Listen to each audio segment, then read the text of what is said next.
right? No, I'm in Denmark, but it's the same time zone as Michael, so. Oh, okay. Okay, Yeah. so we're recording. All right, guys. So Mike is tipsy, so he's reported in, and we have Victor today, and we also have Dr. Lenny and Karen, the ninja social worker, and you have me, Bridgette Dolgoff, and maybe we might have a few more, but we'll have to see how that goes. But this is your Sunday Think collab, your collaborative, and we're going to have our weekly discussion. So the weekly discussion was kind of started, I don't know, about 5 days ago when Victor said, "Oh, I can show weird stuff." so, so we're going to have a screen share of weird stuff to think about. All right, so Vic, you're on. Okay. So yeah, I'm just gonna show you some stuff that I have collected over the past year, I think, perhaps a bit more. And it's gonna go over Tartaria, giants, weird devices in antiquity, weird phenomena, all sorts of weird stuff. So yeah, there's really no way of defining it, or yeah, just brace yourselves, I guess. So I'll start screen sharing, and you let me know when I'm screen sharing. Yeah, it looks like you're screen sharing. Good. Okay, hopefully my computer won't be bugging me too much this time. So are you seeing this image? Yeah, it could be larger. Yeah, okay. So this image. Oh, there you go. Perfect. Yeah.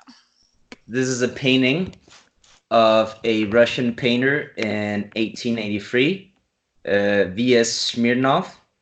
And what is quite extraordinary in this picture is that Jinks Khan is depicted as a black Moorish shaman king, which is a unique thing I have never seen before. Yeah. Yeah, Jinks is normally depicted as a white dude or a Mongolian dude, which would be reddish. So to see him depicted by a Russian painter of yeah, I think he was quite respected, this painter. I haven't looked too much into him, and it's very interesting. Also, this Magi is pointing towards him, and while Batu Khan is oh, what is happening? Batu Khan stabbed him to death for his refusal to. And yeah, Genghis Khan's shrine in the pagan ritual. Yeah, so note that Genghis Khan is depicted as a black man. It's very weird. So, Well, you know what's really weird about that is one thing I've been noticing about, real, truer history is that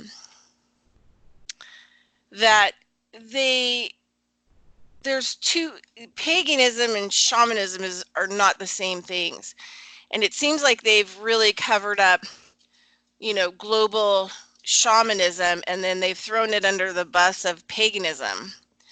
But I think what paganism or pagan is of the land. I think that's what it translates to. yeah. And so they were like farmers and witches, more kind of like those kinds of, types of. As an astrological reference to Saturnian people, agricultural society, which would be under Saturn, because he is the harvester. He's the man with the scythe. Yeah, so shamanism is not paganism. Shamanism is a whole other, it's so hard to actually put a word on it, but it's interesting how, because of, a lot of biblical shaming and things like that, that pagans, that word is used a lot, but it's not the same as shamans, because shamans are considered bridgers of worlds, not farmers and related to land.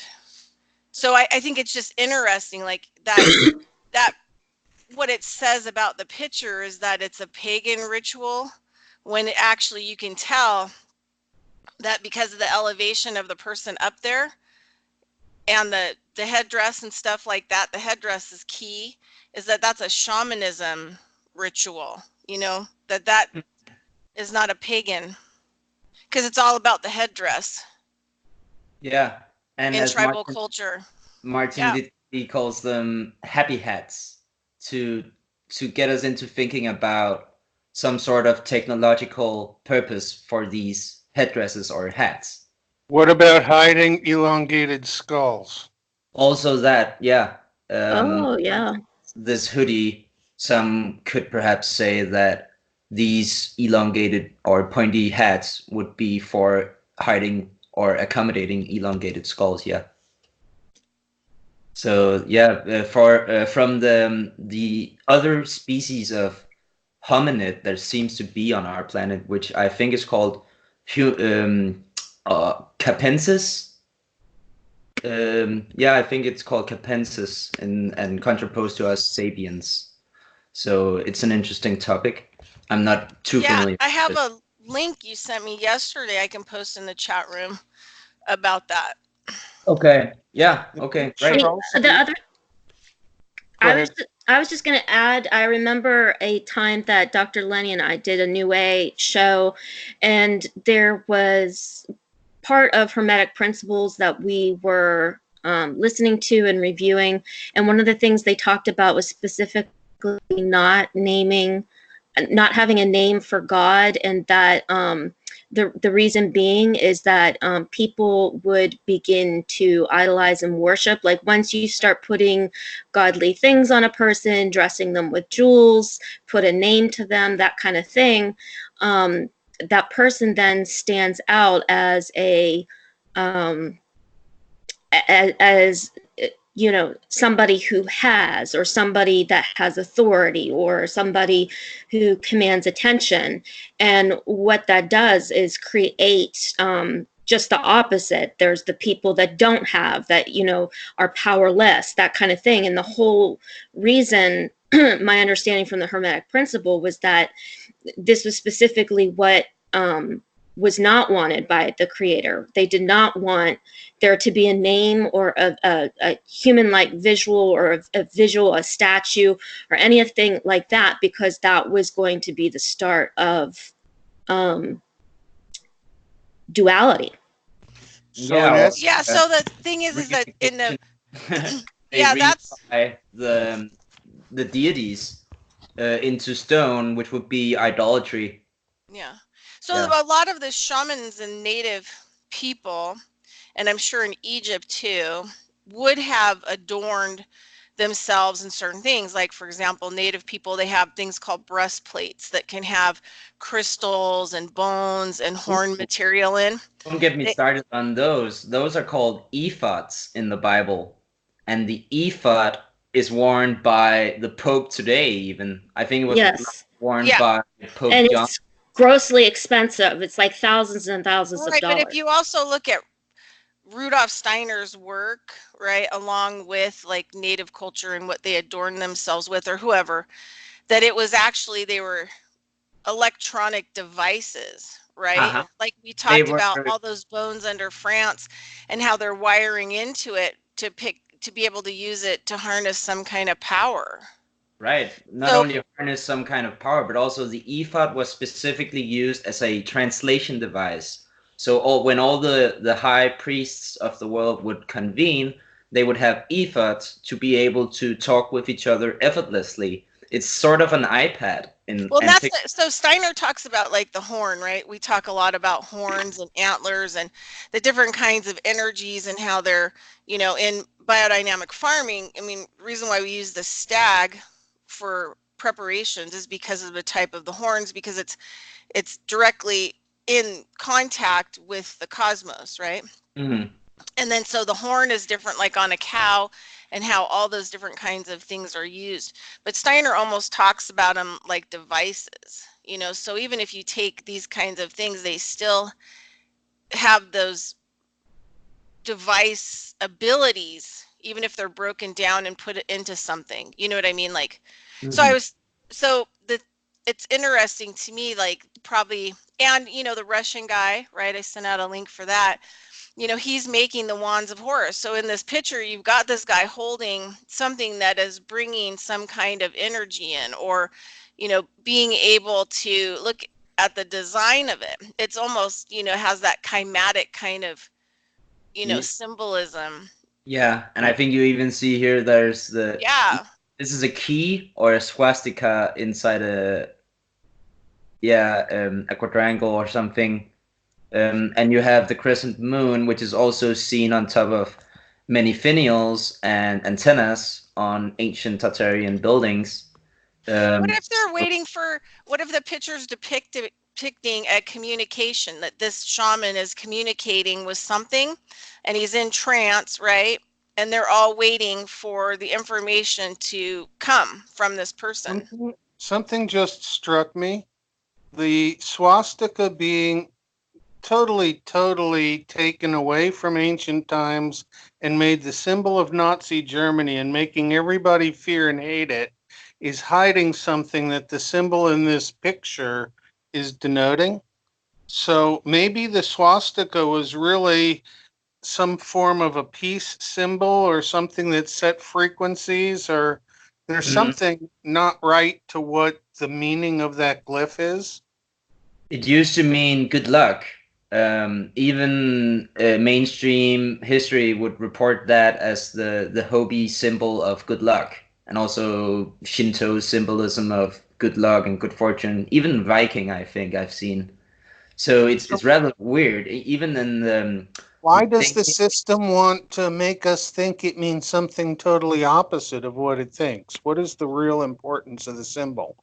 Why is it in this picture? Well, that's sorcery. Sorcery is usually the exact opposite, right? Mm-hmm. So the positive and the negative, the duality. So what works in the positive also works in the negative, right? For different things. And they double use everything. Like, you know, one of the things that Victor said before, like in the charting the maps, was that everything is multi-usage. Everything. Yeah. Yeah, it definitely seems to be that way, because that is how the universe is in its interconnectedness. So why wouldn't they think that devices and technology would be the same way? If everything is biomimicry, then we are trying to mimic that interconnectedness on all planes of existence. So I'm thinking that mimic it. Maybe just by the nature of what fractals are, it comes about. And if we can get closer to the golden mean ratio in our actions, that allows us to come in alignment with other fractals on different scales.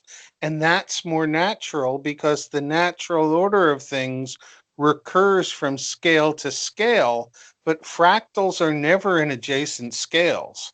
When you have adjacent scales, there's a 50% overlap between the two scales, 25 for once removed and 12.5 for twice removed. So it's not until you're 3 times removed from a level that you can get a fractal of that same thing. But maybe understanding the terms scale and fractal is something that maybe those terms need to be better defined, so that people get a grasp that nature does work on Fibonacci, and maybe an 8 or a 13 will reset to the next one, and the math from 1 to 1 to 2 has to be very simple, whereas the math from 8 to 13 to 21, nature has all sorts of ways of doing it. Yeah, and you know what? I listened to you, and there are some ancient texts that I had been listening to that were based in India and in China, that I'm going to have to transcribe it and send it to you, Dr. Lenny. But I think they may have been describing exactly what you just said. But keeping in mind it was translated, they weren't able to really get at that concept. But I will share that with you later. And I also have something to add to what Lenny said. I think it's important not only to realize the fractality, but also the mathematical or the order to which things grow. And you mentioned the Fibonacci spiral or sequence that you can find in many places in nature. And I thought until recently that it was only the Fibonacci spiral that was found consistently, but I learned that there are other number sequences. And there's another one which is very prevalent, which is you take the Fibonacci spiral and multiply it by 2, and then you have another sequence that is found, and then you have something called Luca numbers, which is another sequence.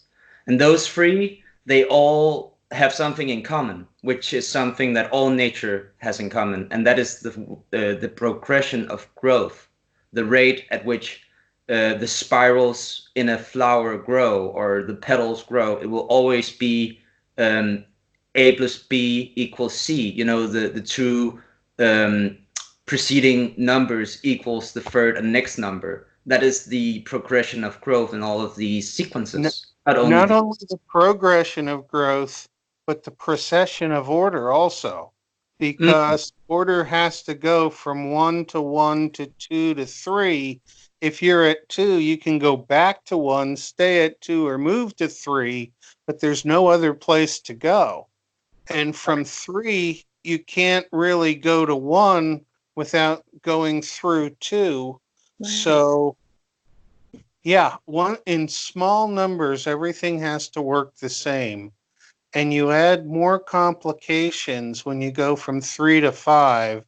And then from 5 to 8, it's vastly complicated. But in biology, like in cell division, it's at 8, where once the cell makes a cube of 8, it then can differentiate into what type of cell it's going to be. Right. And so those research points are isn't it right that the first 8 cells that form are actually still in their original state within us, and they stay in that state without undergoing change? I would have no way of being able to tell that based on any information that I could draw from an experimental design. It makes sense in theory that they wouldn't go anywhere, but if we look at those cells, how many water molecules would be in the first cell? And what's the real composition? Does it have proteins and lipids and things like that? Or is it just molecules getting acquainted and forming the carbon-based structures? It's interesting. Those areas of research, I suppose, they have been digging into, you know, the secrets, the secret services, and all the secret societies have probably asked themselves that a long time ago and have perhaps experimentally validated some of those ideas, but we can only speculate. But I also wanted to move on because we go off of a lot of tangents, and if I have to show at least 10 pictures, I think we need to hurry up a bit. How do you guys feel about that? No, go ahead. I'll shut up. I'll be quiet. No, not like that. But yeah. Otherwise, we could go longer. Yeah, we could go longer. Yeah, right. Well, okay. So it's also late for Victor too. So yeah, go. Oh yeah, not that late, but still. But okay, so this is an ancient map, a biblical geographical map made by a biblical scholar in the 1800s. Can't remember the name. I have a link somewhere. It's normally a jungle of links for me, and I haven't had the time to organize all of it. One day will be awesome to have it organized, but right now I'm just going off the top of my memory. So this is New Jerusalem, and not ancient Jerusalem, because there are many Jerusalems. And I think personally that Jerusalem is a title for a sanctuary city, and there were numerous, so like a peace city or a neutral area where you can be in peace, free from war or conflict. And it also shows all the sons of Noah and their territories. So the sons of Japheth are actually the Tatars, according to basically the whole of history that mentions the Tatars agree that the sons of Japhet are distinctly the Tartarian tribes. And he had 7 sons, Japhet. Gomer is one of them. And you can see Magog and Gog is not mentioned here, but they are also sons of Japhet, and they're up here in Russia and in the Far East. And then you have Gomer here occupying whole of Europe, Italy, Macedonia, France, Germany, Spain. It's quite amazing what the Bible says. The Bible says that ancient Europe was Tartaria, and that Canaan was New Jerusalem, and ancient Jerusalem we will get a grasp on a little later. Here's another map, which is also quite astonishing, seeing as the whole of Europe is joined. You see there's no Scandinavia. Denmark is practically not in existence. Norway and Sweden is connected by land. This is pre-flood. And Asia and America is connected because here is Gog and Magog, and that would be the Far East in our days. And here's Cathay, which would be China and Tartaria, Chinese Tartaria, and you have India down here. So this whole thing would be the Bering Strait, and it's land at this point. And you have something called Asia-India. But what is more importantly, where we would have Utah and California in the US, it says Locus Paradisi Terrestris, which would be location of the earthly paradise. So they are definitely saying here that America is the place of the biblical story, and it all comes from there. And South Africa is unknown land at this point, which is rather interesting. Ethiopia is up here in Egypt, and Ethiopia was originally Tatar as well. The Ethiopic language is reported by ethnologists to have 202 letters, only equaled by one of the Tatar languages up here that also has 202 letters. So very interesting, this map. You have England here, and yeah, America over here. And there's this. Where is America? Exciting. I don't see it. No, you cannot see it because here is where the Bering Strait would be. But in this ancient time, I think this is the 1400s, the Asia and America are joined. This is pre-flood. So also pushing the idea that the great catastrophe of the Bible was actually rather recent. And it also calls Germany up here Prusse, which is very interesting. Russia. Hello, by the way. Oh, yeah. Hey, Mike. Nice to have you.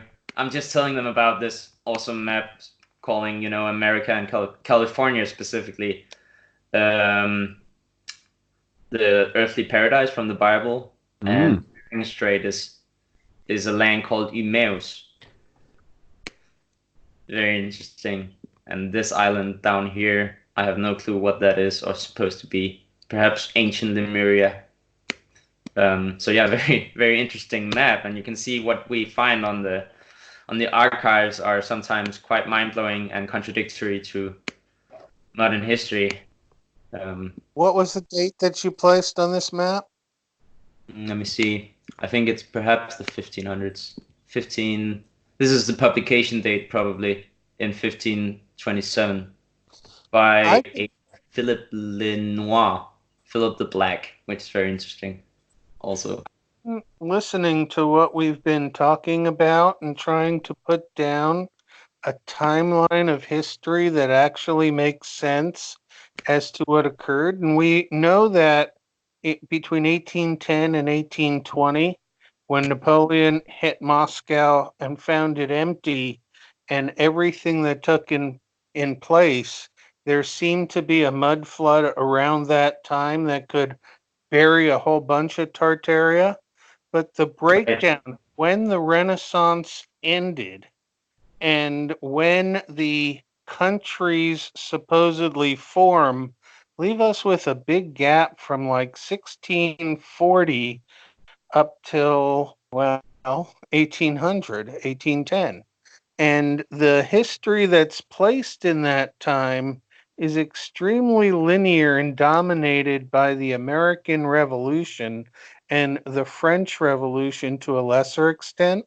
But Right. looking at the picture you presented, that sure looked like Renaissance artwork as opposed to modern day art.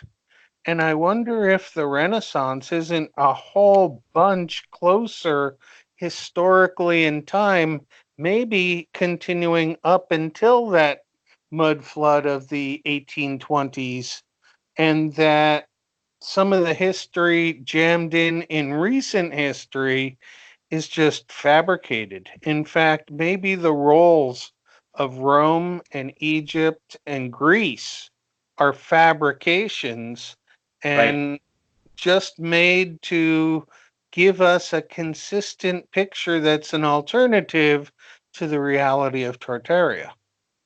Right. Also very important was for them to make it Eurocentric, the whole thing. Everything is Eurocentric from their point of view, from history, which is rather odd, seeing that we all knew implicitly that the East was where all the good stuff was, and all these guys over here were pillaging all of this over here. So why didn't we ever stop to ask about the histories of the people over here? It just blows my mind. And I think it's not true. We were obsessed, and we have been obsessed, and we are obsessed with the East. Everything in the West is about the East. All the lodges, all the mysticism comes all from here. So we live in a time where the power structures rule the world from here, and they all originate or trace their power and lineage to here. That is where I am at with it all. Yeah, this is the general overview of our situation. So if we look at modern times and we think that there's going to be a flip, does that mean that we're headed to an Eastern dominated culture, or is to more a South American dominated culture, according to the promise of Aquarius, because Aquarius is angled to South America most dominantly, and then after South America, it's angled to Tartaria and Sweden and Westphalia here in Upper Central Europe, and it's also angled to Abyssinia down here. So those are the centers of power in the future, according to astrology. And in the next stage of Capricorn, it will be North America, because Capricorn is exclusively angled to North America.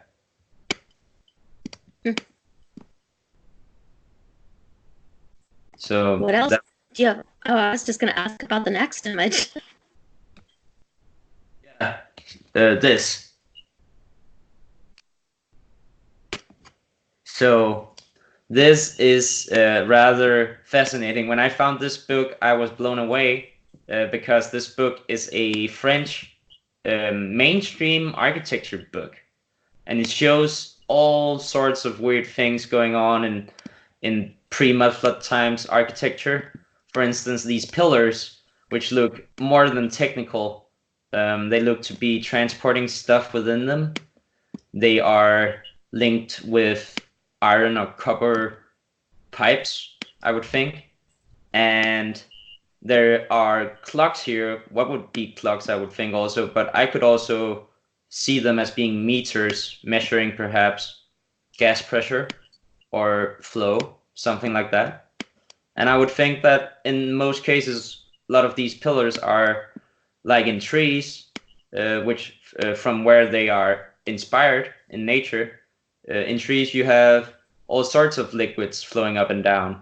And I would think that is the unique purpose of pillars as well.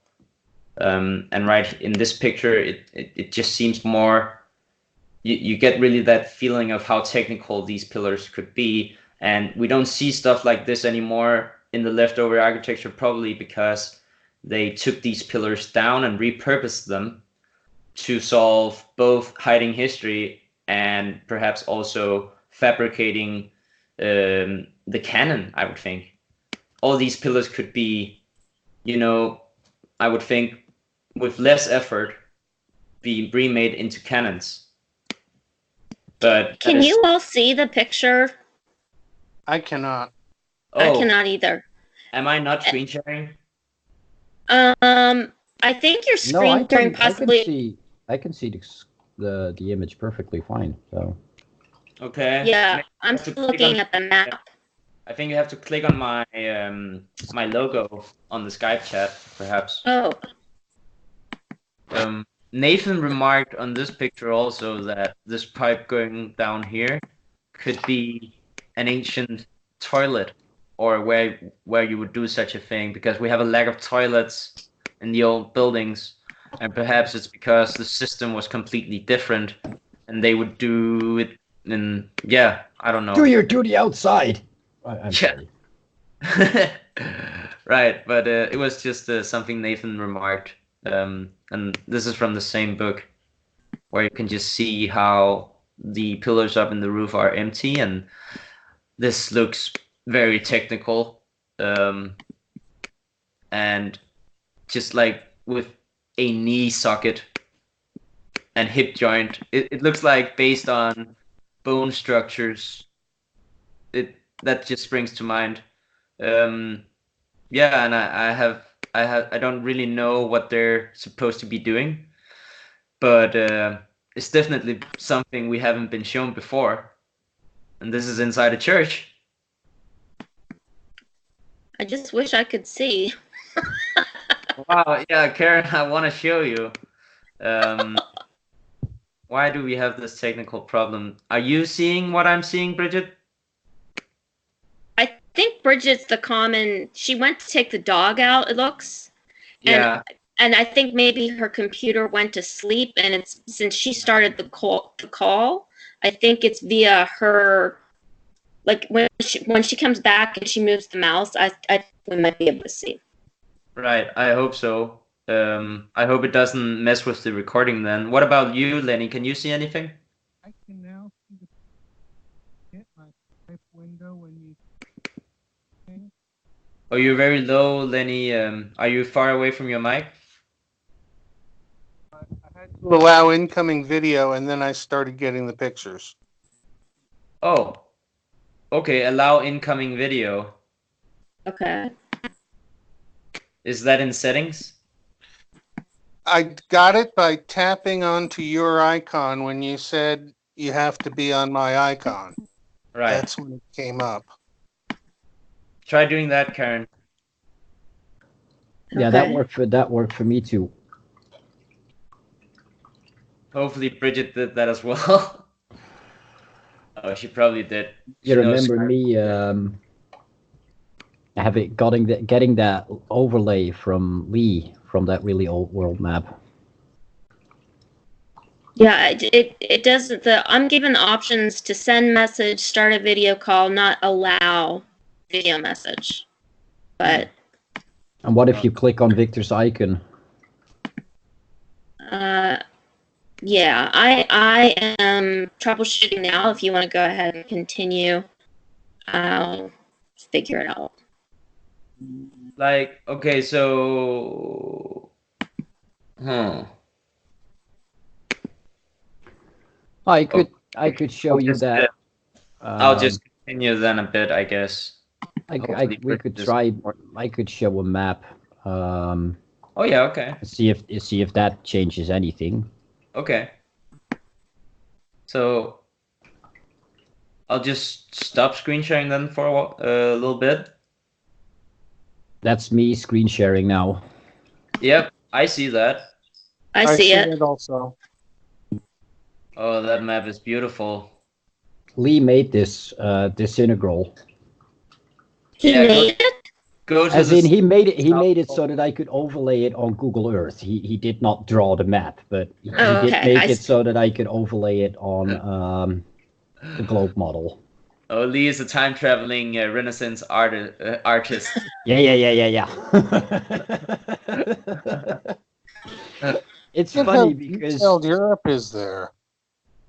you could you were talking about, Victor, that is about cities in the Congo. Yeah, I mentioned And that one. this is the Congo we're looking at right now. Zaire is an old name of the Congo. Yeah. Interesting, Zaire. Okay. Well, The it Dutch kind of word for looks like peanut. that area there is where the castles of Congo I have seen. I didn't quite find them for today, but I can find them. Try go to the South Pole. Now the South Pole I'm doesn't looking really at the work equator and all because those of numbers. the South Look Pole at that. doesn't really work because of it's a flat Earth map made to fit on a round Oh, Yeah. So You that's the know same how that problem works, NASA has Victor. sometimes. You're just Oh, messing with me. This is those South the- America into the South Pole. Yeah, those are giants in the Patagonia region there. I have many maps where they show giants. Aegean de Giganti. Yep. So Right. that is definitely sort of giant territory there. Mm-hmm. And you don't find any star forts in this southern part of South America. It really literally goes up to sort of here, where you see cities appear. You can hear small little cities, and that's where you find the remains of old star forts. But anything south of that, It's just like a dead zone. yeah, Also- it's just like a dead zone. The same with Alaska and the northern parts of Canada. Right. Maybe the catastrophes were particularly of big magnitude there. Look how so Terra Alaska- Incognita up Terra- near the top. I find that humorous. yeah, because Unrecognized Earth. yeah. Or We don't unknown- want you here. This is where we're hiding all our stuff. That's Look at it, the right? grid there. Look at the I grid. hate to bring up Frankenstein again, but that's the area where he did a lot of navigating, and that's considered the first sci-fi novel. That was the area where he did a lot of navigation, science expeditions or whatever, before making his monster, That's Dr. Kinsai. Frankenstein. That's Kinsai in Tartaria. Oh, Bridgette is back. Hey, Bridgette. Yep, Whenever- I'm just looking up whenever the referencing Kinsai Star is map. Shanghai today, China. and it used to be a very large city in antiquity. Yeah, right, that one. Just look at that, and it even is it has star shapes, Bastion points here. very reminiscent of Tenochtitlan in Mexico, ancient Mexico City. Yeah, It seems like these people had the same idea for how to create a practically impenetrable, flourishing, self-sustainable city. I did find an old map of Fort Pitt, and it is surrounded by water, which is weird because there's the three rivers around that body of land. And so imagine a fort on the land that also has a moat around it. Look, that's a comet going over there, Mike. If you go back a bit. here. No, go. Yeah, that's a comet, isn't it? Like Oh, those are islands. Oh, I thought it was like the Yeah. trail from a comment. No, disregard. These are the islands that on the normal map you see the dragon, sort of Wake Island, Hawaii type of deal. Here be dragons. Hawaii, Wake Islands. Sorry, Karen. What were you saying? Oh, nothing. It was just about a map I found, and there was just like the city we were looking at, it had a moat around it. Okay. I like how Brazil is underneath Indonesia. Really weird. This is Indonesia. That is very weird. It's because they're that area of South or Antarctica, presumably, or Patali, which is also called on the map I just showed. I have also seen it referred to as Brasilia, yeah. So maybe actually the Moorish and antique population of Brazil actually came from there, perhaps. Who knows? But Mike, should I resume screen sharing? And yes, yeah, you do that. I'm not the sharpest tool in the shed today. It's okay. So Karen, are you still not seeing my screen? I do not see it. No, I do now. There you go. Good. You did good. Wow, good. So I was talking about the technical church, and now you can see what I'm talking about. Combination of Tinker Toys and mounts for optics. Optics, you would think? It sure looks like they're filming. What about the electroset? What is the thing called? It's from an architecture book. There's no really any designation or explanation for any of this, unfortunately. It reminds me of the raptor sets that kids play with when they're young. You're a bit muffled, Karen. Do you have a bad connection? I don't know. Okay. Not really hearing you too well there, unfortunately. But at least you can see my screen, so that's one problem out of the way. So yeah, I have shown this.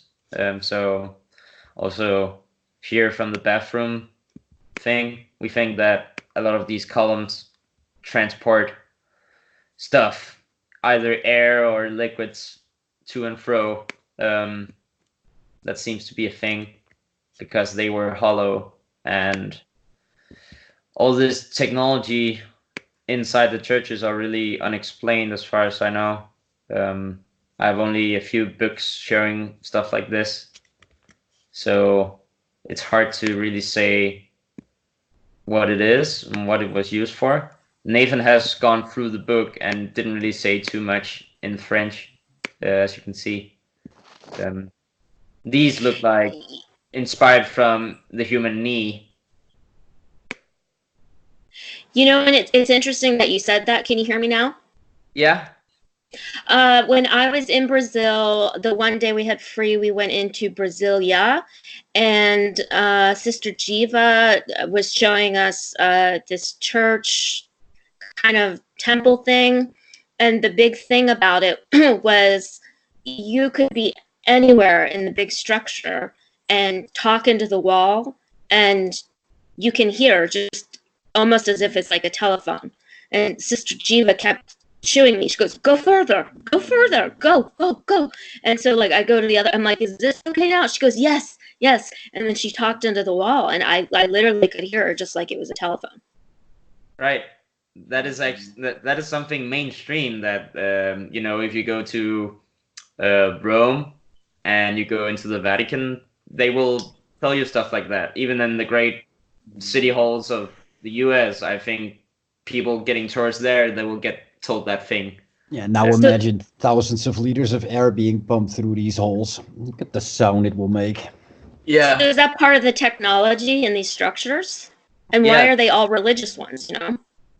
Yeah, that is the thing about the lie of religion and the lie of churches in itself, because they all seem to be transmitting or receiving energy, or as a tune fork resonating with adjacent energies. that seems to be the three functions, and how you can heal with those energies and create sound and light and all sorts of stuff is it's just up to their imagination what they want to do with that energy, I guess. So I think this technical stuff inside the churches, as I'm showing you here, has to do with that somehow also. But I mainly, from an engineering standpoint, it seems to be transporting stuff, pumping water or air for some unknown purpose. You can also see here, like, and also note how this looks like a political setting and not a religious setting, right? Yeah, or an entertainment setting. Yeah, it definitely does not look religious in the sense that we would think. And these pillars, as I speculated before, I would think that some of these pillars would have been taken down from a lot of the structures that we know of today and repurposed, and then put a statue here, right, instead. And they probably used these pillars in other buildings or made them into cannons, because I think they have that cannon shape nearly, where it's not, completely even, but it's a little cone shaped. It's quite interesting. This is also from a church, and this wheel, without saying Stargate, it reminded me of something, because you have this organ behind it, and I was like, what is this wheel for? And why is it just, casually being there and on the old archive and with no explanation? And then I remembered that I once saw this, which is basically an electromagnetic dynamo from 1889, I think, from the Großmaschinenfabrik. Where was it? Berlin. Yeah, Berlin, yeah. Allgemeine Elektrizitätsgesellschaft, yeah. So Gesellschaft is grouping or company. Yeah. So it's an electrical company based in Berlin, and it definitely reminded me of this wheel. There will be ancient electromagnetic electricity in antiquity. I think this is very comparable with it. Couldn't say what this would be for if it's not this.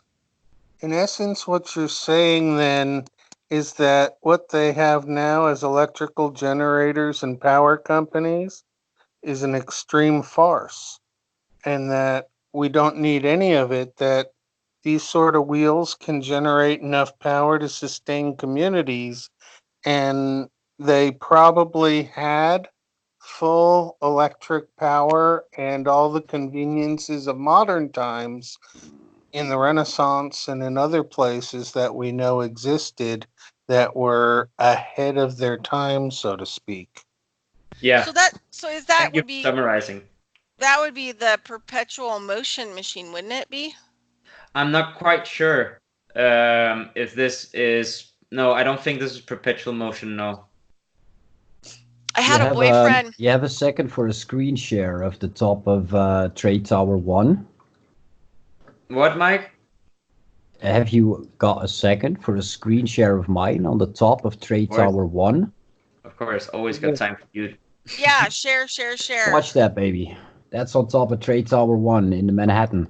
Can you bring it up for us? Just, oh, sorry, I didn't start sharing yet. There you go. Wow. So I had a boyfriend that, when I was around 19 or 20, I had this boyfriend that was really, really smart guy. And he actually tried to make a perpetual motion machine, like a little one. And he used wood and in kind of a circle with the outside like that, but he cut like a rim in it in the middle. And then he had this ball that would set on it. And then he was working with trying to get it to teeter around, like the wood piece to teeter around with a ball on it. But anyway, it was kind of interesting. It in a way looks like a roulette wheel.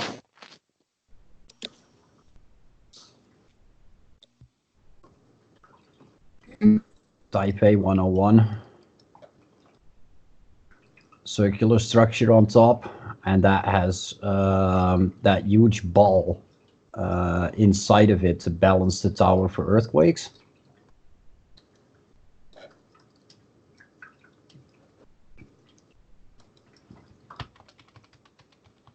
Looking at what Victor shows, and these modern skyscrapers, I think these things run off free energy.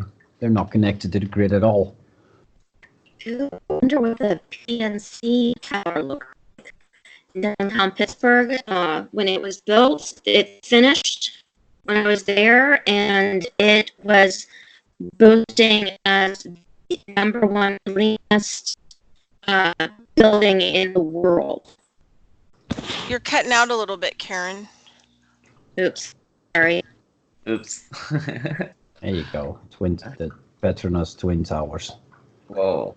2 giant capacitors. Yeah. Right. They're continuing the holy science, so to speak, or the holy tech. It's the same with the remnants of old cities. Mm-hmm. They built buildings in the shape of old bastions. Why? There's no need for it. I mean, you can just plonk any square old building down on that place. No. It's designed in an angle. Yeah. I would think waveguide for that purpose. Anyway, But, I just want to... What was that building you mentioned, Karen? Pittsburgh. Yeah, repeat what you said about Pittsburgh Building, please. Yeah, what was the name of that building in Pittsburgh? PNC Tower. It just finished in like 2015, and it was, sign on the street when you're walking through the street. It would say, "We're the best energy saving building in the world." And that's it. You're still cutting out pretty bad for me. Yeah, same here. Does it give me 3D? Yep, it gives 3D. What building is that? Is that the Pittsburgh Building, Mike? Oh, Yeah, that's the building Karen mentioned. wow. PNC Tower Oh, it just has a finished best- construction and was posted as the #1 energy efficient building in the world. Energy efficient building in the world. Yes, yeah, the #1. That's what it boasted. The Pittsburghers, all on all that good stuff. Whoa. It looks like a what do they call those when you have a table? When you have a table PC and you have the unit that goes along with it. Mm-hmm. Desktop. Isn't that what that looked like? What it looks a very like? advanced version of one. Yeah, I agree. Mike, have you noticed that the section up on the top looks like a bastion? Sort of does, doesn't it? Looks like a Starfort bastion.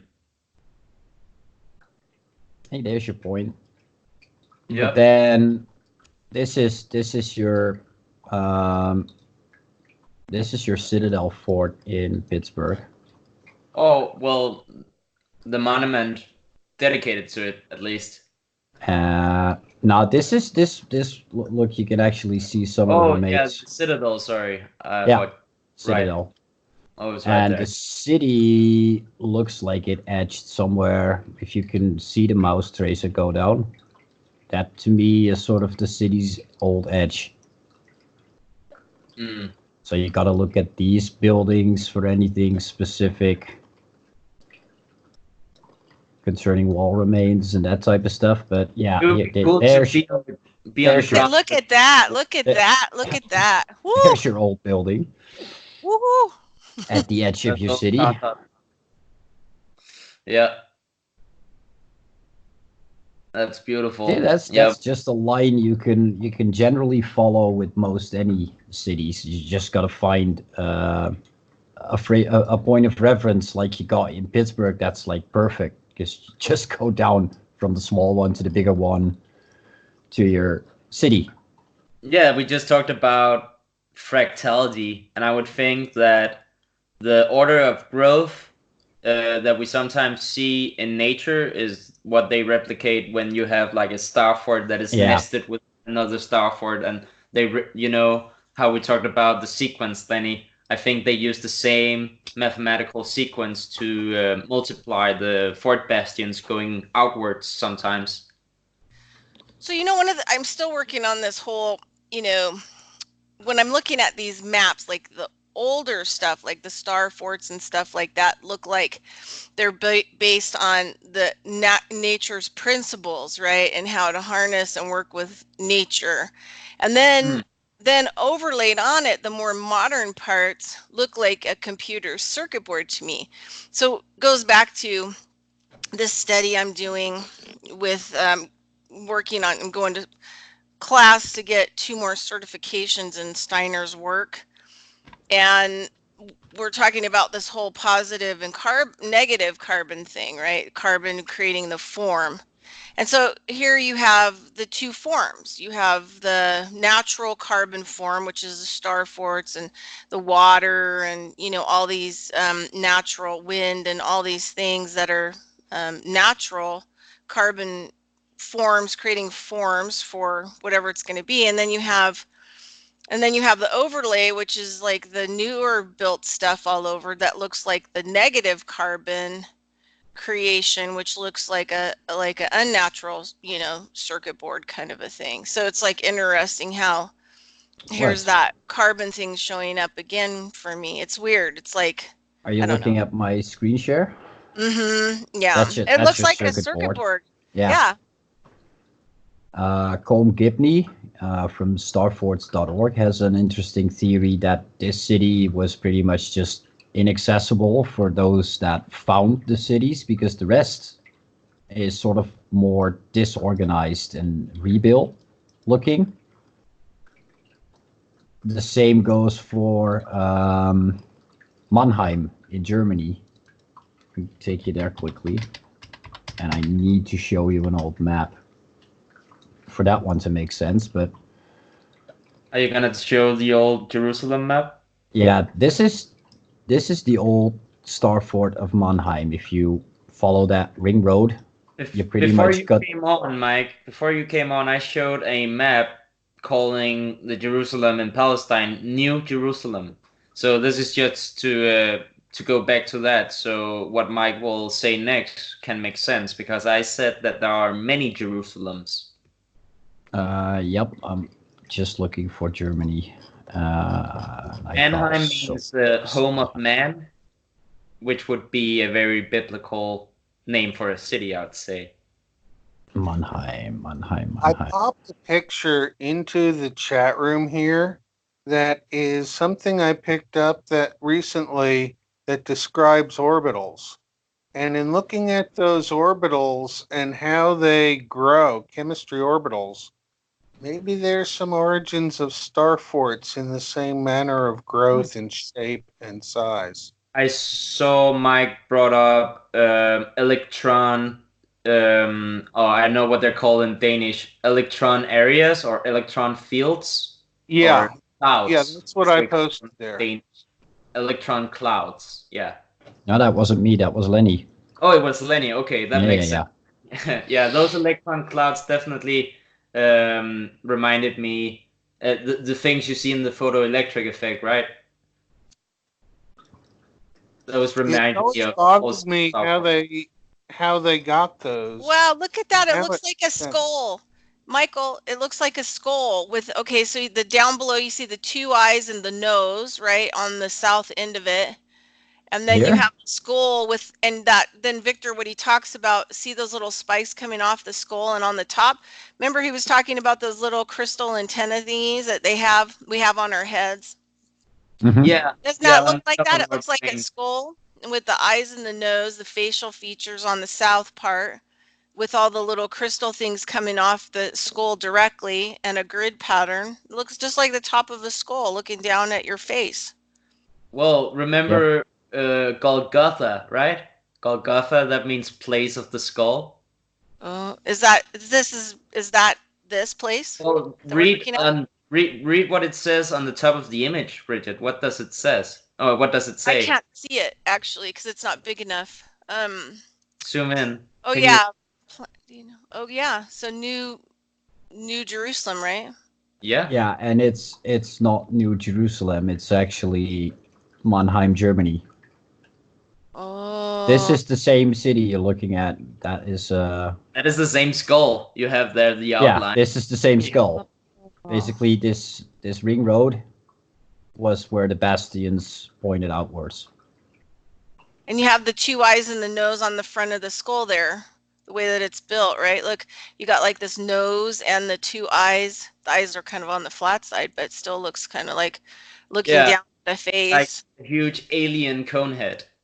Yeah, yeah. Yeah, I can see that. The nose there and the building going down in the middle by the highway.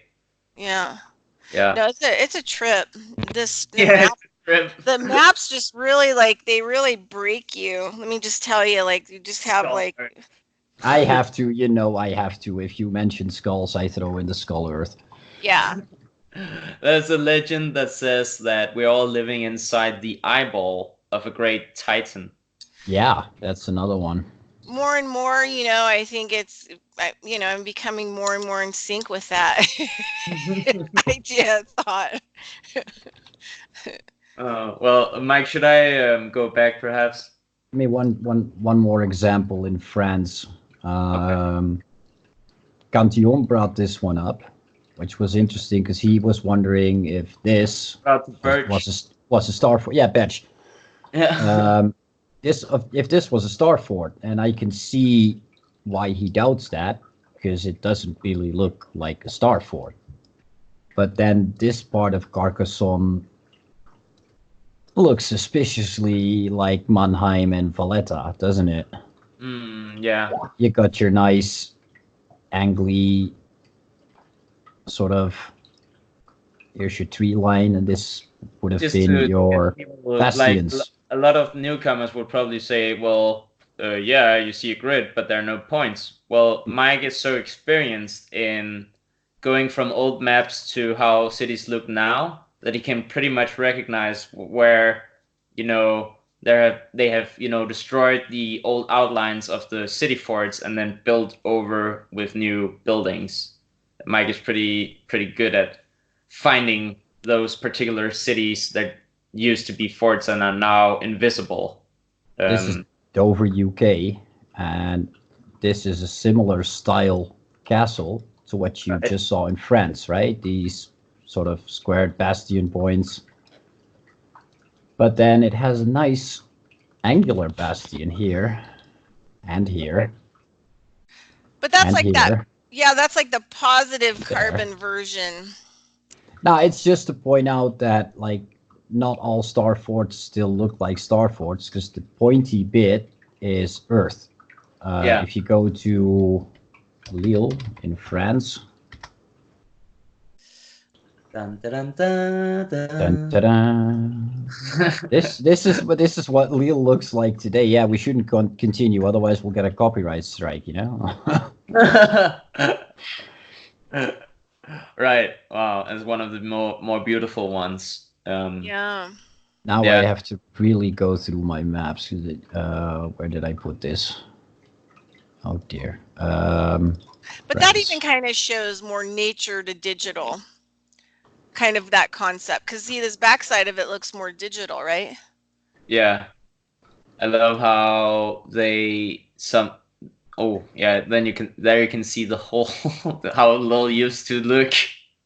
This was the whole city of Lille, basically, and here is what is left of Lille. So this star, and you got your bastions here, couple, and you got this little bit right here, and that's it. That's it. All that's left of the once great star city. Isn't that quite real. stunning? I always find that completely mind-blowing to see how it went from being something like this to what it is today. And what we're always doing is validating the accuracy of the old map makers. Yeah. They were extremely accurate. Whenever I see maps with that type of style, I have an immediate bias now that they're accurate. It will be, an anomaly to have an inaccurate map all of a sudden. So that has become my definite bias for these maps. So what do you guys think about the map makers, Okay. like this, that they were in ships looking down? Yep. Yeah, Yep. because they had I to have think, been. yeah, right? I think dirigibles. If I can screen share, Mike, just I can show airships way before they're supposed to be there. If I just I had a plan for today. Let me see where I got them. Yeah, okay. So right here's one. So Montgolfier brothers, they designed their hot air balloons in 80s, 40s, something like that, in the mid 1700s. And there was a guy, Guzmão, in Brazil that made one in 1709. But that's about it for the official narrative. This is in 1690s, and they're playing around with perhaps something that's not even hot air balloons, but as you can see, helium. They're playing around with helium way before they're playing around with hot air balloons. And I have a confirmation somewhere in here. Oh, here you can see. This is Old Jerusalem with an old star fort here. And this is New Jerusalem in Palestine. Old Jerusalem with the giant Temple of Solomon here, mud flooded completely. Look at the Solomon's temple. Looks like a computer chip, right? Looks like Yep. This is wow. Wow, you guys just blow my mind off. I'm gonna have to recover for about Victor, 3 days. Victor, do you still have that? The airship. After you've shown that airship, you really have to show that really nice picture you have of Solomon's Temple. That really shows like the pillars and the size of it. Right. How ridiculously large that building was. Yeah, I can quickly bring that up. But yeah, as I said, I was very keen to show the airship, but I know where it is. Otherwise, it's down here somewhere. I have a lot of stuff. This is just some of the... No, not at all, man. It's just, this is normal. Totally. Like... Here it is. Here it is. Here you can see. Remember I said, look, 1697. So this is busting the official narrative. That's the date of publishing, because it says herausgegeben, which means published in September 1697. So this is what I do on a daily basis. What are you saying, Lenny? It's very interesting how all of the assigned discoveries in chemistry are after this date. Yeah, because they're definitely looking like expert chemists. Or most certainly, in order to isolate the helium and separate it enough to put into the balls to float the ship, tells me there's a huge understanding of chemistry during the Renaissance. And maybe they called it alchemy and not chemistry, but the fact is that almost all of what we have as modern chemistry is supposedly built on a foundation established between 1850 and 1900, which is obviously not true. No, wow. Right. Definitely true. And yeah, when I see the old airships, I found Martin Littke found a bas relief with an old helium balloon in ancient Roman times. So they're definitely completely busted. and also even from the aerial maps and the aerial views of cities, we would say, yeah, this is nearly a bust, because how would you get that accuracy from the ground? It's impossible, I'd say. I don't think anyone could do it today or in the past. You need to get up in the air.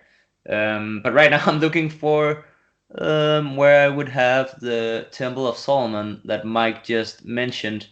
It's supposed to be somewhere here. No, wait. I would need my hard drive for that. You but could I go think and here.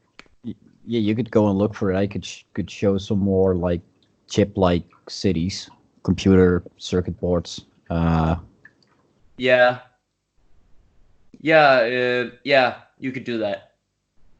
Roger Dodger. I'll go look for my hard drive. Where is my screen share thing? There you go. My hard drive is upstairs. So I'll be back in just a second. There you go. This is Neuf Brisach in France, taken from Germany, obviously. Because Breisach am Rhein, which used to be a star fort, is right next to it. And we have Palma Nova in Italy. So It's a really nice example.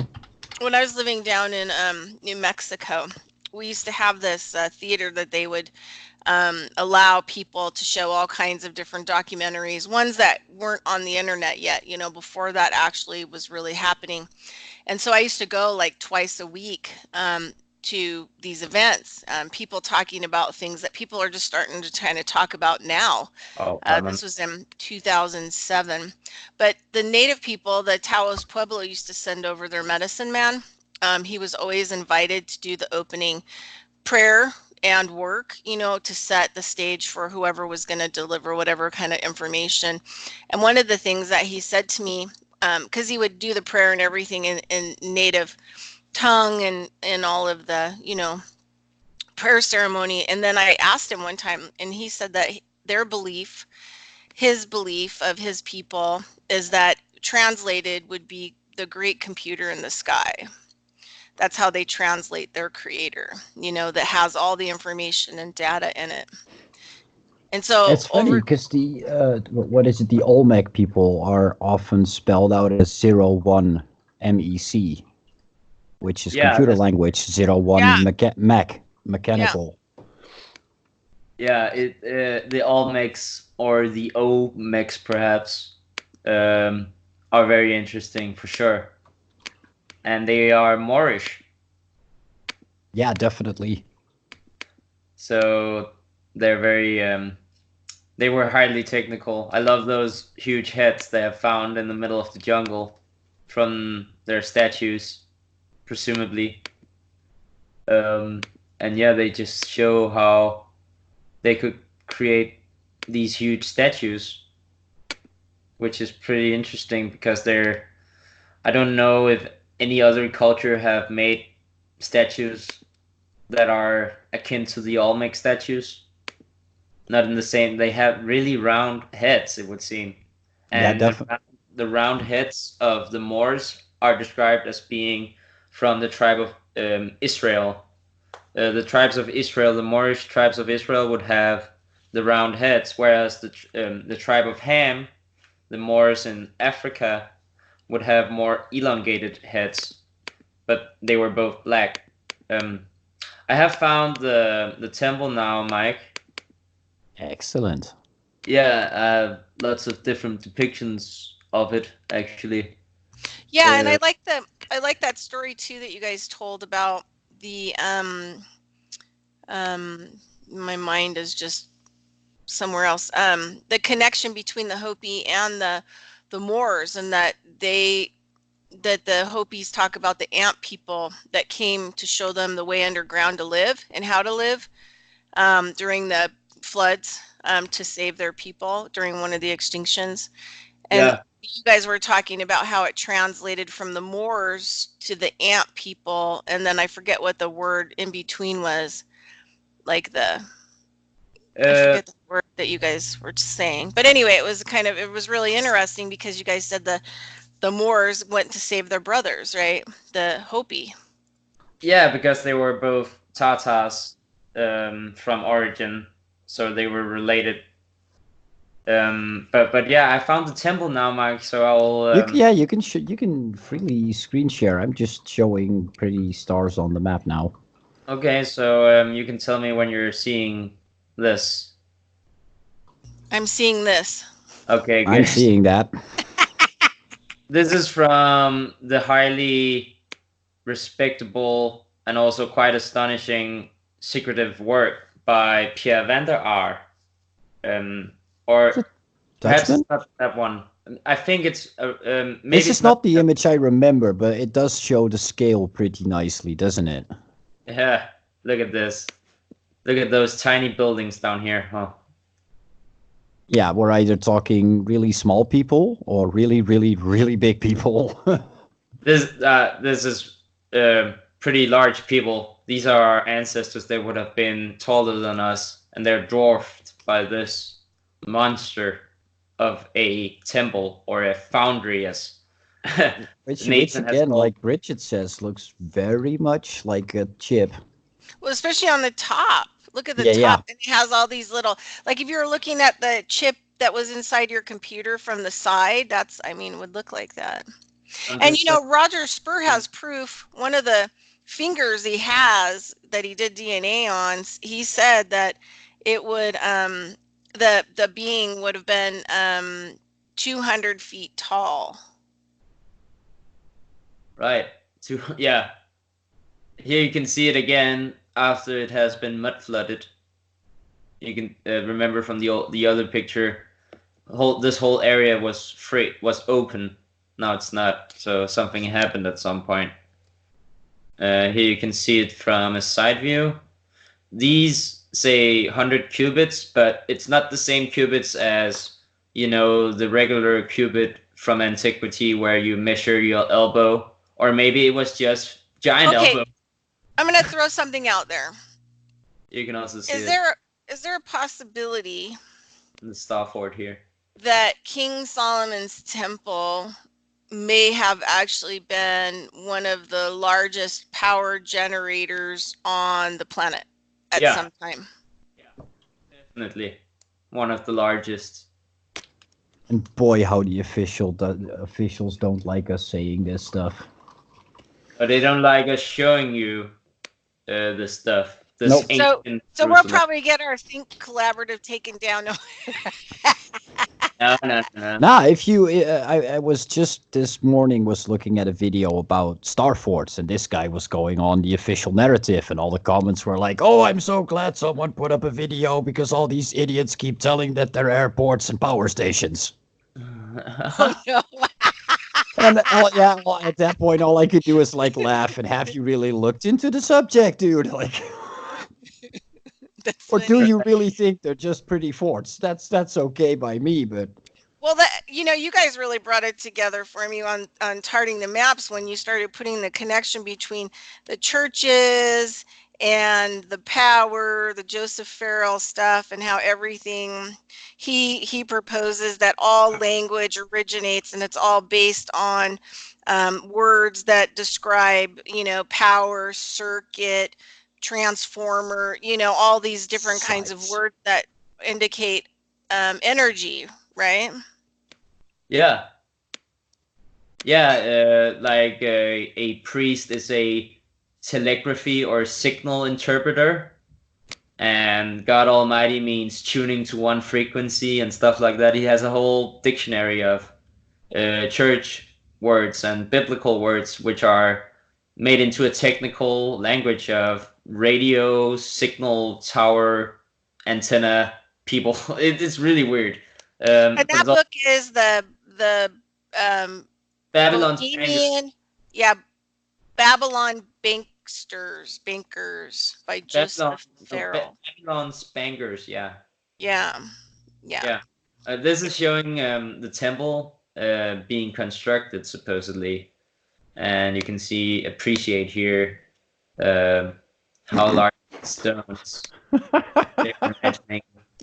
With a That- wooden crane and rope. Cranes. Yeah, yeah, yeah. Yeah, it's really weird. But Look at down and least see if there's scale a here, frequency maker that's helping them to lift the stuff. Do you see anything that would create a like a cymatic symbol that would have created? But look at along the side of the walls on the outside edge of this building and how they're curling in and stuff. They would have, that whole thing is like a picture frame to be able to send. Look at that. There's wiring. Look on this frame on the side here. Look at this. You can see like some kind of wiring on the, go over. See this right here, this intricate stuff here on the side, over on the side. Move your thingy. The picture frame. Oh, it's a picture frame. Do you think it was built inside a picture frame? No. That they could harness that energy and power all the way around? No, this is just from the book. This book, is showing every time it's showing a picture, it puts Oh, it it in has that outside. Okay. I'm just Yeah. starting to freak out, just questioning. This is inside the temple, so on top of the roof they built the temple, and this is inside of the courtyard on top of the roof. And you can see here they have what they called claustorums. No, wait, they're called holocaustorums. Holocaust burnt offering ovens. And this is a fountain of Taurus, which always shows up around these people, the ancient Hebrews. And That tank in the background. Look how here you have the owl of Tartary, I would think, because the owl in legend is supposed to have protected Jinks Khan under one of his battles. And he was wounded, and an owl came to his aid, something like that, and therefore the owl was venerated through his whole empire. So having an owl here is either for Minerva or a Tartarian political symbol, I would think. And also too, the owl in a lot of native culture, my teachers that I've studied with, is indicative of other worldly beings that don't belong here, that come and go, that are on the darker side too as well. Yeah. Oh, so this is very interesting. This is supposed to be the holiest place of all of our religions, because this is the base religion where from all the other religions came. This is the holiest place in Judaism. This is the inner temple of the Temple of Solomon. Interna Sanctissimi Structura. So this is the inner temple, and here you see the four-winged angels. And the four-winged angels are reminiscent of their god, which in the old Phoenician language was called Israel. And Israel is Saturn in Old Phoenician. And I have references to back that up. What's that thing in the middle there that's generating something? What is that thing in there? Can you make that larger? That's the ark. Oh, it's Ark of the the ark. Covenant. Oh, yeah. Oh, and then they got the smoke over here. They have, oh, look how small the human is compared to the angels. Hello. Look at their hooves. Yeah, no. So did you see the about 2 years ago, I saw the $100 dinar bill from Iraq, and it has the hoof and, flying humanoid beast on it. Has 4 hooves, has the oxen body, the wings, and the head and the arms. That is Saturn. That is an ancient Saturn. Yeah. And that is their god, because Israel means Saturn or Kronos. And that is the god of, because time rules all things and heals all things. Yeah. Lenny, no. Time. And look at the technology going on here of the Temple of Solomon, and also note the architecture style is the Phoenician style. So this is really what it was supposed to look like when it was in its entirety, like 5 stories high. Yep. This is what it's supposed to look like, and this is after the mud flood. Holy cow. Yeah, this is the temple up here, and the large foundry underneath, and no one knows Now what's filled in with inside windows. here. No one really knows what's inside here. There are no references, because every reference for inside the temple is up here. Nothing is mentioned about this. Nothing. Well, I mean, they think that the okay, so what I've learned, what your guys' opinion is, but I learned that the Ark would have been a communication device, but it also, because of Hebrew work that I've studied, could also be a divot box. So you could actually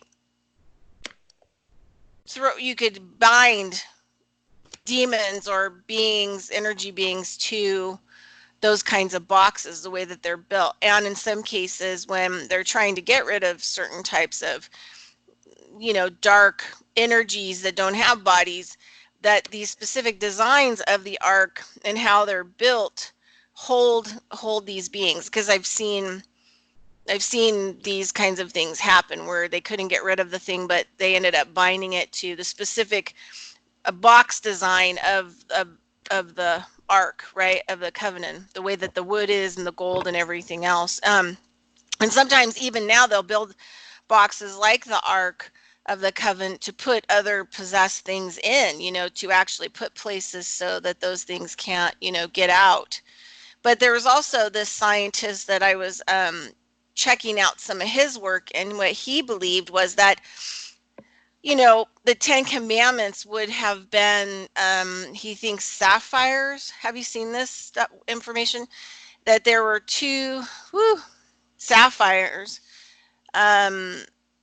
inside the original Ark of the Covenant that would have been like some kind of communicator devices, and they had like all kinds of like different types of symbology on them, like 10 so that these two sapphires would have been called in the Bible, like the 10 Commandments, but they weren't really that. They were more like communication devices. And you think about those two angels on the top that could create like a scrying holographic image, right, when activated. Anyway, I don't know what your guys' thoughts are about that, but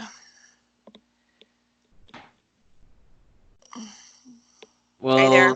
Is anybody there? I'm waiting for other people also to chime in a bit. I haven't studied into that whole subject all that much, other than being brought up as a Christian. Yeah. So I knew what the Ark looks like, but these hands to me could just as well been Alex Gray. I can also tell you that there is a South Park episode, funnily enough, where it shows that the Ark is an electrical device, a weapon, that if you look at the electrical discharge, it will eviscerate you, because the boys are told not to look at it, and if they close their eyes, then they're harmed by it. Which I also found very interesting, because there is this Reset movie going around these days, made by a Danish Susanne Bier, who made the movie Birdcage, where they're supposed to blindfold themselves during the reset, because there's like this thing, if you look at the outside world, you will supposedly see the truth, and it's so horrifying that people commit suicide, something like that. Yeah, no, I don't doubt that in the latest. No, Hey, doesn't tie with the end of the Indiana Jones movie where the Ark of the Covenant is recovered and it goes awry and everybody gets dealt with by an energy ray? Oh yeah, right, exactly like that. Yeah, so it has been shown in pop culture numerous times that it is a form of electrical weapon. And where does it eventually end up, Lenny? In the archives of these people called the Smithsonian Institute. Yeah. Well, I wanted to ask you, you have been around the Tartarian community some time now, Lenny, Karen, and Bridgette. Have you ever come across the topic that is called illuminations? Is that It's supposed to be fireworks and a building and? Yeah, like ancient electricity, or pre-modern day electricity. You know what that structure in the middle looks like? Is that thing that I think I sent you guys the video that the guy did on it. He called them water pipes, and that there are a few left. Did you see that video? And they're buildings like that, but they're like in stone. And there was a place here in America on the East Coast where there's still like, I don't know, a few standing in this old area, maybe like Chicago, someplace.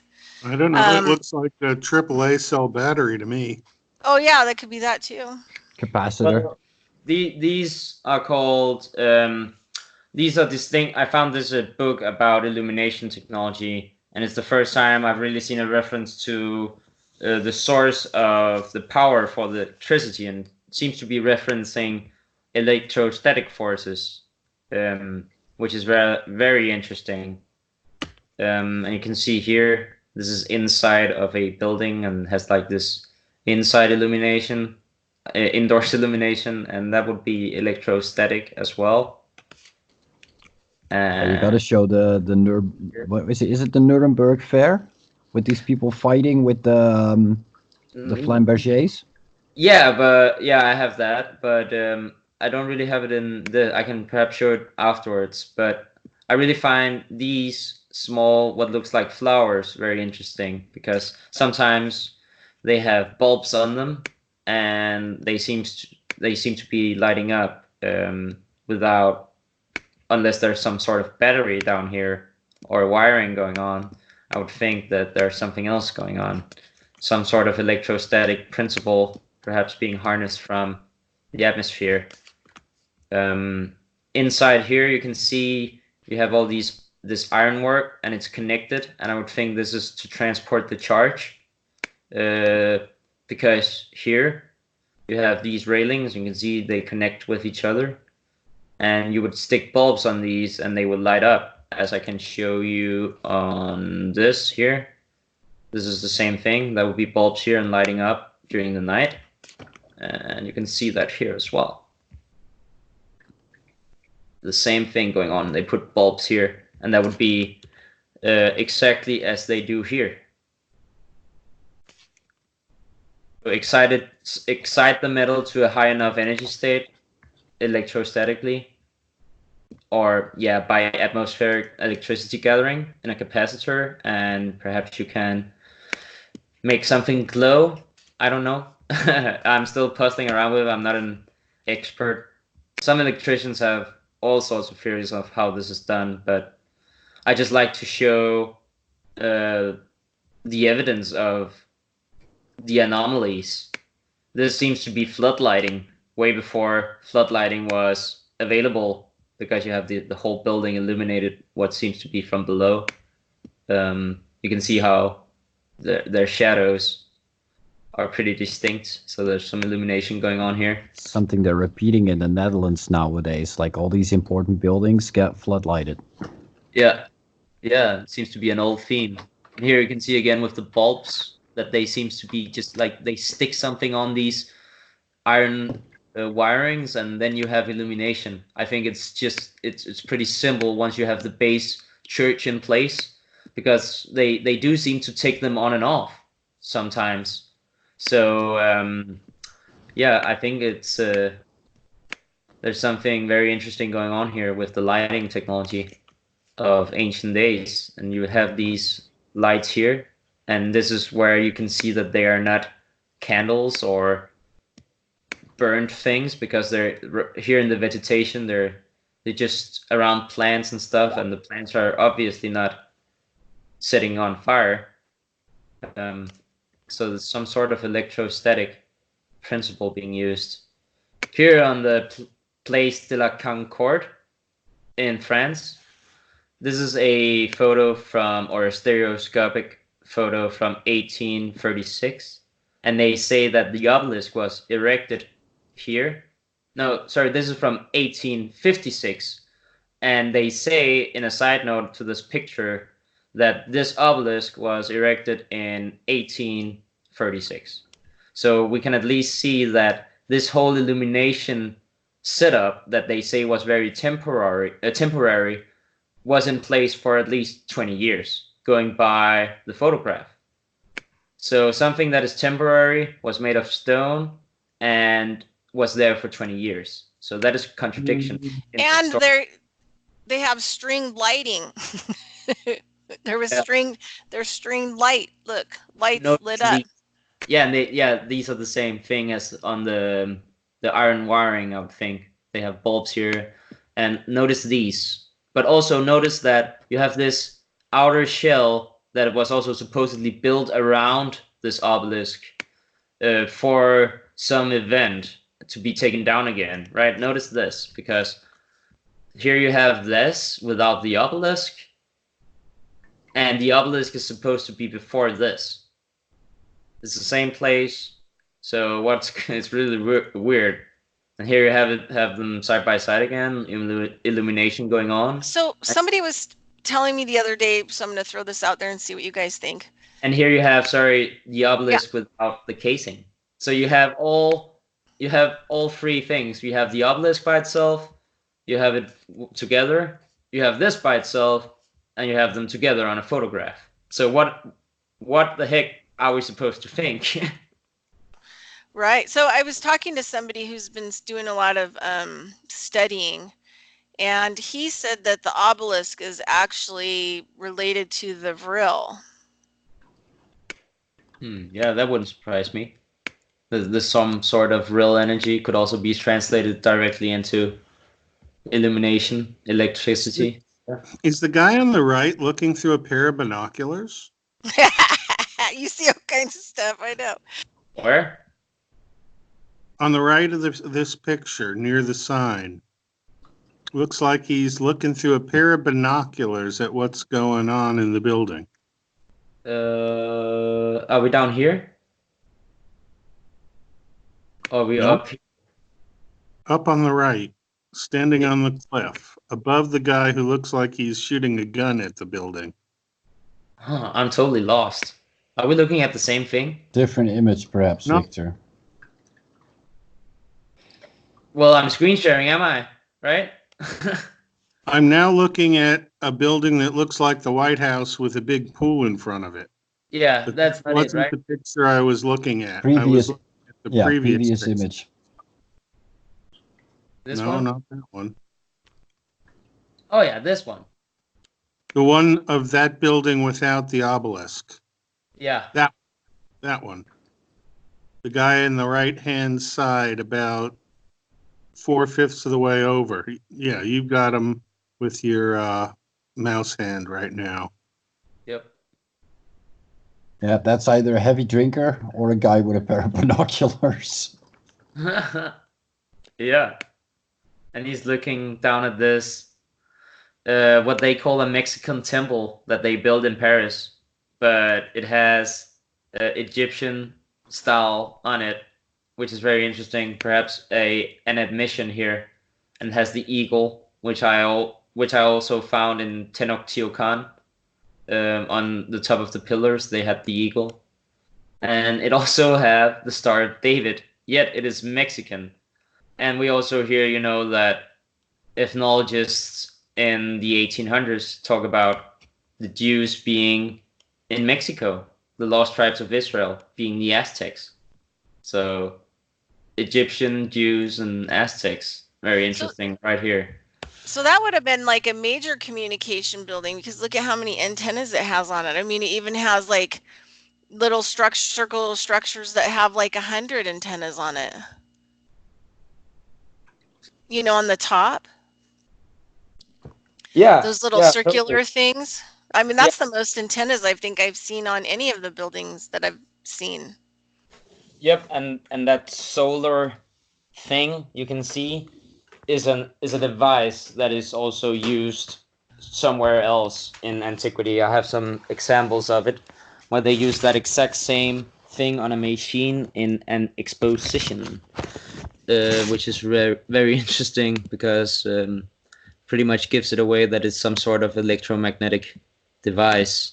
But look right next door. Oh, crud. I wanted to show you this because this is called a temporary illumination festival in old Austria-Hungary, in Budapest, and the whole city is lit up before electricity. Could you imagine if they really were able to light up a whole city just for a little event, for like a coronation or something? Yeah, and look at those electrical charges in the back. Do you think that that's could be lightning, or it looks like it's actually coming from the earth, kind of up, sparking? I think that they sometimes add fireworks to make it look like a celebratory event. Some of these pictures are retouched to fit their narrative. I'm pretty sure. Yeah, because it's always the same. And this is also on the topic of weird. This is like they call this the serpent of fire, serpent de feu, because it was a comet that came down like this. Because comets usually do that stuff. Interesting. In the 10th of February, and so 1800s. In native culture here in America, like especially you go to the places where they have the oldest hieroglyphs, which is like 2 hours from me in North America, and those are typical when you see rock art. Those are typical signals you see that native people are talking about. Interesting, because it makes sense that what they saw in the sky they marked down, right? This is also very weird because you see these cannons. What are they doing exactly, and why are they pointing towards friendly people? Just makes no sense. I see they're shooting at the guy running beside the river, because it's so useful to shoot cannons at persons. Makes no sense. No sense at all. Stallions, elephants comes to mind when I see stuff like this in antiquity. Look how tiny these are, and mounted on like a large elephant. And you can see here from a historical collection from the Duke of Alba. You have this giant elephant carrying a castle on its back, like you see in Lord of the Rings. Mm-hmm. Well, that's the thing is like, I think that sometimes I look at the Lord of the Rings and some of these other professors that wrote, kind of different literature, and I wonder if they knew a lot about this and that they created stories to explain it to us.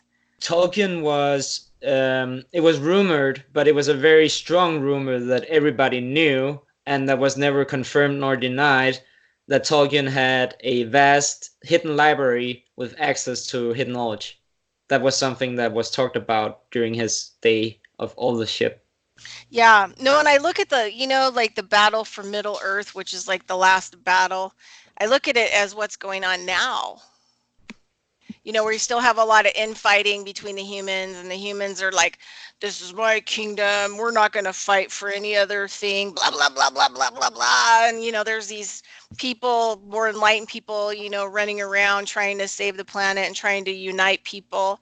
It totally just reminds me of, it just totally reminds me of the last battle of Middle Earth. Like, we're Middle Earth. What about the battle for the giant bunny rabbit?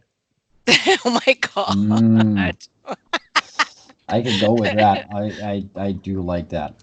The battle for the giant bunny rabbit. Right? What? Didn't the bunny rabbit come out and attack King Arthur and the Holy Grail with Monty Python? That's it. That's it. They were telling us history. The monster of Care Benno. This is St. Peter. St. Peter was a rabbit. Oh yeah, okay, that was a South Park reference. Sorry. Yeah. Peter Rabbit. Yes. I made sure to mark it down as long as I Yeah, if I missed it, sometimes I've looked at this 1,000 times and I go over it. I'm like, what did I exactly mark this down for? Oh, right, this. So okay, moving on. This is the exact same things that were on the pillars outside the Temple of Solomon, which is really weird. I don't know where this is. I can't remember. Probably somewhere in Asia. Yeah. So this is a volcanic eruption. Looks to be Starfall. having the same effects as a mud flood. Yeah. And Starford being mud flooded by lava and ash, the whole countryside. Yeah. Isn't it describing Pompeii? I think it's Pompeii. Yeah. Maybe it's Etna. Because One of Pompeii, if you look at old maps of Pompeii, that could have been a star fort too. Oh, it could. I didn't know that. It was a walled city. That is 100% sure. Yeah. Which really makes you wonder, like, how good were these walls if all these people got lahard over? Like, Yeah, definitely. Makes you wonder. I always wonder about this type of art and how it was possible, and why. Like, how did they make this rainbow? How did they? Because some of these things are made in stone, and then when they get painted, it looks like something very, very realistic. But it's quite artificial in most cases, and I just wonder how they did this. Like even the stars from like the sun rays are made artificially from something, and everything here is artificial. Hey, And that looks like a Superman thing when he's on his planet. They have structures like that. yeah, Very like crystal, like glacier-y stones, right. and yeah. And you have here the barges that once was in Venice and traveling the Nile, and they have some sort of antenna resonator on top of them. It's just the same thing we always see. Oh, I think Nathan should have been here. He loves this picture. But I'm not. I haven't really concluded what this means yet. I think this is sometimes how they built the inner wall, and I think this shows like they took old ruins and just piled them up inside an inner layer, and then they break them over sometimes. Looks like gears. It also Gears looks like into gears. each Yes. other that are turnable and can turn things. Yeah, which is even more crazy. I took the more mainstream route, Lenny. But yeah, they do look like gears. They look intact, turnable. Yeah, also here, but you can also see that what I said also seems to be true. It looks like what they did is they're showing us that what they hid, what's being hidden. Like they're taking all of these things that have symbols on them and just whatever they are, and they're actually hiding them. Yeah, maybe this is their way of hiding them within the walls, and also then getting support for the walls. And then you don't have to build the walls by creating new materials. It actually solves a lot of things, yeah. Quite interesting. Also here. So who knows what we'll find when we take down the walls. Yeah, right. There was an example of an old hotel in the US somewhere, and then after a hurricane, the whole inside of the old hotel was all of the walls had carpets over them, like antique Persian style carpets. The whole thing was just full of carpets, and those carpets were damaged or burned away during a fire or something like that. And then when they found the place afterwards, they found that underneath the carpets it was all of gilded statues and white marble and in magnificent state. It was mind-blowing. Nobody knew it was there, and they were all just astonished, and the whole place just I think that it raised the value of the place by 20 million or something. It was crazy. Yeah. Right. We're looking here at atmospheric electricity gathering before the invention of electricity. So what do you think that balloon? Oh, see that balloon that's tethered to the building there? Yeah, that's an atmospheric gatherer. They use that is like they use helium. it to gather the static charge. So they think that they would have filled it with helium and then stuck it up when they needed more power, or it was just up all the time. I've just seen balloons being used in atmospheric electricity gathering before, so it was quite intuitive.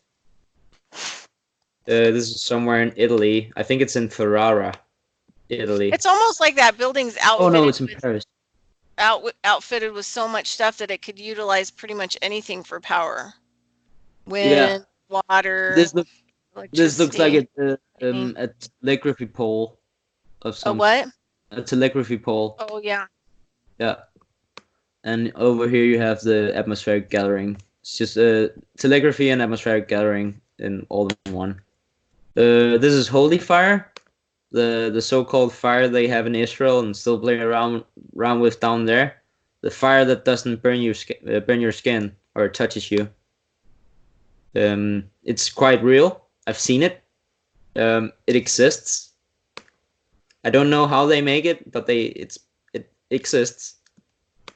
Definitely not magic. Oh well, it is magic in a way, but it's more like technology, hidden principles we cannot understand yet, because we're wired to think in the wrong way. That's the only way I can put it. Seriously. Well, that looks like an amoeba. Looks like a floating amoeba or cell. It's like an old aerostat device design. Very interesting. Like a one-man balloon. This is a castle built on top of a massive basalt column. Massive. Just crazy. As the Bible says, you don't build your house on sand. You have to build it on solid foundation. Well, and some of those, so in the Vedas, a friend of mine, he studied with lots of gurus, and so sometimes we have these discussions when he comes to the U.S. about the Vedas. And the Vedas talk about, metal type UFOs, Vimanas, but they also talk about landmass type floating continents. So when I saw that big rock that castle was built on, my first thought was, I wonder if it can hover, because it would be like a landmass, right? One of those landmass things that floated. And there were lots of them. Like a lodestone could float. Yeah, I could totally see that. Look, this is the city of Rouen in the 16th century. No, the 17th century, sorry. No, 16th century. And it has a massive, and I mean massive, stressing massive, painting in the city. Like this could only have been painted by a giant, I would think. Like, how would you? This is beyond any street art. It's wider than the Cathedral of Rouen. I looked at the photos of the cathedral of the Church of Rouen. Is it possible that that's painted on the side of a building? It's like it has. I have a more high def version of this where you can see it's just a wooden framing standing here somehow. Do you think it could be a scrying window, and what they were drawing was like a holographic image or something? Because it looks like there's people having a meeting or something like that. It definitely looks, well, the whole thing is painted in itself, but this looks like a very large painting. There's a Gallica link where you can zoom in and see the whole thing. And Martin has shown this before because I sent it to him.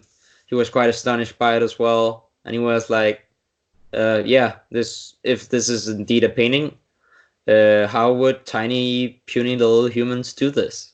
I would think that this would have been the work of a giant. And they found this somewhere, and then they put it up as a billboard. The first billboard. The first billboard. I don't know. It's just too weird. That's the topic of our conversation. Weird. As this thing. What exactly is this? It looks like a what are the artificial viruses in biology called something with phage, not sarcophage, but do you know these, Lenny? These little tiny robot viruses. What are they called? I don't know them, but it certainly looks like they could be made of DNA strands. At least the one on the front, the one you're on now, that looks totally like the DNA wrapping, doesn't it? Right. Mm-hmm. Right now I'm Googling the artificial viruses because they have a very interesting name. Something with phage. Not a sarcophagy, but something else. Bacteriophage? Bacterial phage, yeah. Artificial that could be it. The artificial virus, what are they? But they have that same, they have that structure. Oh yeah, here they have unpegging. Oh well, okay, this is taking too long. I'll go on. But yeah, it looks like an artificial virus. If you Google artificial viruses, something will come on the first page that looks like this. Well, yeah, Mike is leaving us. I don't have too much time myself. Here's your scrying mirror, Bridgette. Well, we've been going 2 hours, so it probably is time to think about wrapping it and continuing next week. Yeah, Yeah. definitely. I want to end it with that's the fair giant enough babies. by me. I want to end it with the giant babies then. This Yeah. is in Brussels, Hotel de Ville. And you have massive giants outside of it, and with them they have their giant babies here. And they are larger or as large as the tiny adults, which I always find crazy. And if you have seen large musical instruments in photos that are still left today, that would be a giant playing one of these right here next to a tiny little adult. So isn't that fascinating? And this is part of the historical record. Look, Revue d'Histoire, the archaeologie. Isn't that just astonishing what you can find in the old archives? It is. I'm astonished at the work that you and Michael have done. It's just unbelievable. Well, Yeah. it's believable, but it's big. Yeah, I know. It's a lot. It's a lot of work, but gladly doing it for all these people. So Yeah, Remember- no. Glad to be Remember part how of. we're big on words, Bridgette, and like I remember people, they always say like, "Oh, it's incredible," when they're talking about some body of knowledge or some guy's work, and I'll always say, "No, it's quite credible. What you're saying, it's credible, but you're astonished by it, right? It's not Yeah. credible." No, and it's really expanded kind of my awareness a lot. The third mapping the TARP parts of the video just splayed, butterflied my brain, peeled my lid off like completely. I think I'm still kind of recovering from that. And seeing it here today, that circuit board type stuff and the maps and just really I'm in the opens midst up of lots of questions. sorting through another 2,000 maps to add to the collection. Yeah. Yeah, The good news that's is thank God you guys don't have to do it alone by yourself and battle, the world with trying to put this information out. I mean, the good thing is that you guys have a collective and you can kind of stand together and say, hey, refute us. Come on. Come on. Yep. Bring it on. Let's see what you that's have. the idea. Yeah. Makes it stronger and supportive and, yeah. I Yeah, think, we're ready for the trolls whenever they come. oh, yeah. No. Can handle them. I've been watching too many debate shows to debate shows. Yeah. All right, guys. Well, let's end it there, and then so everybody, we try to on the Think Collaborative. We're trying to put up a new featured video every week. We'll see how that goes. Whoever has time to show up, we incorporate them and that kind of information. And so this was the Weird Stuff collab.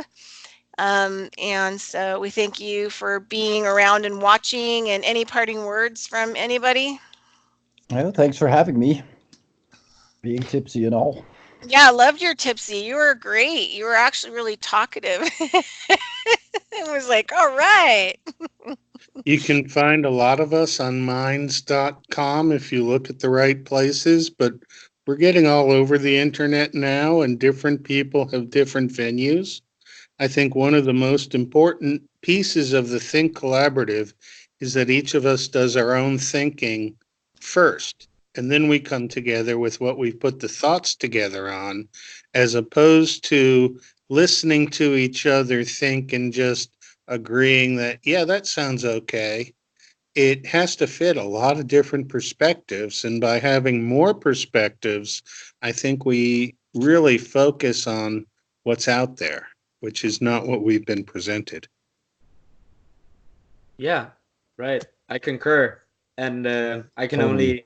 only say with parting words that I'm happy that we're doing this, and I will show a lot of weird stuff in the future. We'll All right, hold well, you to.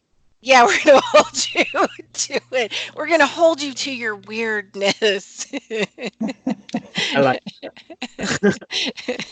All right, you guys enjoy your day. All right, everybody, I'm ending the record. Thank you. Bye. Bye-bye.